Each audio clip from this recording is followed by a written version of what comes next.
Hello guys, അങ്ങനെ നമ്മൾ രണ്ടാളും കൂടെ അഞ്ചിയും വണ്ടിയും എല്ലാം എടുത്തിട്ട് പോണത് ആ വേലിയിലേക്കാണ് കേട്ടോ. അതായത് സപ്ലൈകോ. സരി ഉഴുന്ന് പരിപ്പ് സാധനങ്ങളൊക്കെ എത്തിയിട്ടുണ്ടെന്ന് അറിഞ്ഞു. അതാണ് കേട്ടോ വണ്ടി എടുത്തിട്ട് കൂടെ നീരവനെ കൂട്ടിയത് നന്നായി തോന്നിട്ടോ. കാരണം സാധനങ്ങളൊക്കെ എടുത്ത് കൊട്ടയിലിട്ട് തരാൻ കൂടെ ഒരാളുകൾ എപ്പോഴും നല്ലതാണ്. അത് കഴിഞ്ഞ് നമ്മൾ മേശവിരി നോക്കാൻ വേണ്ടി കയറി. പക്ഷെ നല്ലതൊന്നും ഉണ്ടായിരുന്നില്ല, ഓൾഡ് സ്റ്റോക്ക് ആയിരുന്നു. അപ്പൊ വേഗം പൊറോട്ടയും കറിയൊക്കെ മേടിച്ച് വീട്ടിലേക്ക് വന്നു. റേറ്റുണ്ടായിരുന്നു കേട്ടോ, നല്ല വിശപ്പ് ഉണ്ടായിരുന്നേ. അപ്പൊ എന്തായാലും ഭക്ഷണം കഴിച്ചിട്ട് വേണം ബാക്കി കടമ്പകളിലേക്ക് കടന്നു. വെച്ചപ്പോ തന്നെ നീരവും വിളമ്പാനിരുന്നു കേട്ടോ.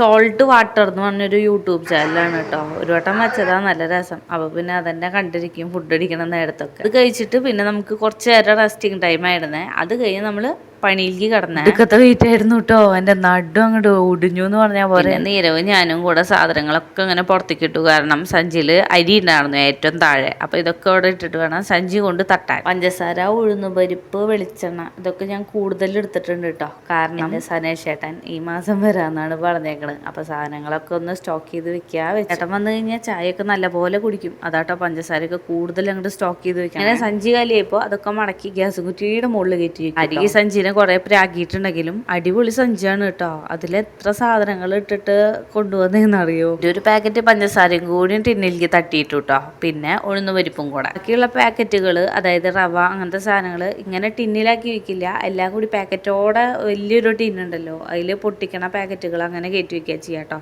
അപ്പോൾ തൽക്കാലം പൊട്ടിച്ചിട്ടില്ലല്ലോ, അതുകൊണ്ട് നമുക്ക് ഷെൽഫിൽ കയറ്റി വയ്ക്കാം. കഴിഞ്ഞ പ്രാവശ്യം മേടിച്ച കല്ലുപ്പ്, പൊടിപ്പ് അങ്ങനത്തെ കുറച്ച് സാധനങ്ങൾ തീർന്നിട്ടില്ല കേട്ടോ.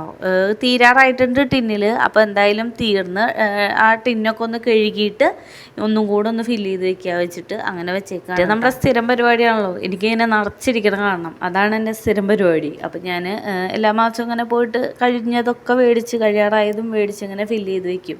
അല്ലെങ്കിൽ ഇടയ്ക്കിടയ്ക്ക് ഇങ്ങനെ കടയ്ക്ക് ഓടണ്ടേ. തുളിവിൽ നീരവ് ഒരു പാക്കറ്റ് ജീരക മിഠായി എടുത്തിട്ടിട്ടായിരുന്നു കേട്ടോ. അപ്പോൾ അത് പൊട്ടിച്ച് തരാൻ പറയാണെന്ന്. പിന്നെ നല്ല കത്തര ആയതുകൊണ്ട് എത്ര മുറിച്ചിട്ടും മുറിഞ്ഞില്ല. ലാസ്റ്റ് കടിച്ചൊക്കെ പൊട്ടിച്ചു. പിന്നെ ഞാൻ ബില്ലൊക്കെ ഒന്ന് നോക്കി നീരവിൻ്റെ പലഹാര പാത്രങ്ങൾ ഒന്ന് നടച്ച്. കറി മൊത്തം കാലിയായിട്ടുണ്ടായിരുന്നേ. അപ്പോൾ സബോളയും തക്കാളിയും പിന്നെ കുറച്ച് നേന്ത്രപ്പഴം, കുക്കുമ്പർ അങ്ങനത്തെ കുറച്ച് സാധനങ്ങളെ മേടിച്ചിട്ടിട്ടാണെന്നുള്ളൂ കേട്ടോ. നേന്ത്രപ്പഴം വേണമെന്നൊന്നുമില്ല, നമുക്ക് പഴംപൊരി ഉണ്ടാക്കി തിന്നാനാണ്. ഞാനിങ്ങനെ ഓരോ പലഹാരങ്ങളൊക്കെ ഉണ്ടാക്കി കൊടുക്കുമ്പോൾ നീരവ് ചോദിക്കും, അമ്മയ്ക്ക് ഇതൊക്കെ അറിയാലേ, ഇതൊക്കെ ഇങ്ങനെയമ്മ പഠിച്ചേ, ഇത്ര ആളൊന്നും ഉണ്ടാക്കി തന്നു പറഞ്ഞില്ലല്ലോ, അങ്ങനെയൊക്കെ ചോദിക്കട്ടോ. അപ്പോൾ ഇത്ര നാളുണ്ടാക്കി കൊടുക്കാഞ്ഞത് അവൻ കഴിക്കാത്തതുകൊണ്ടായിരുന്നു. ഇപ്പം അവൻ കഴിക്കാൻ തുടങ്ങിയപ്പോൾ ഓരോന്നും ഉണ്ടാക്കാൻ തുടങ്ങി. ഒരു ചെടി കൂടെ വെക്കാൻ വേണ്ടിയിട്ടേ ഒരു കപ്പ് ഒപ്പിച്ചിട്ടുണ്ട് കേട്ടോ. അപ്പോൾ പടർന്നു വന്ന ഇലകളൊക്കെ കൂടി അങ്ങോട്ട് വെട്ടിയിട്ട് പിന്നെ അടുക്കളയിലേക്ക് കൊണ്ട് അങ്ങനെ അതും കൂടെ വെച്ചപ്പോൾ ശുഭം. അപ്പോൾ നമ്മുടെ വീഡിയോ അവസാനിച്ചു കേട്ടോ. ഇനി അടുത്ത വീഡിയോയിൽ കാണാം. Tata bye bye. ഈ വീഡിയോ ഇഷ്ടപ്പെടുകയാണെങ്കിൽ സപ്പോർട്ട് ചെയ്യാൻ മറക്കല്ലേ.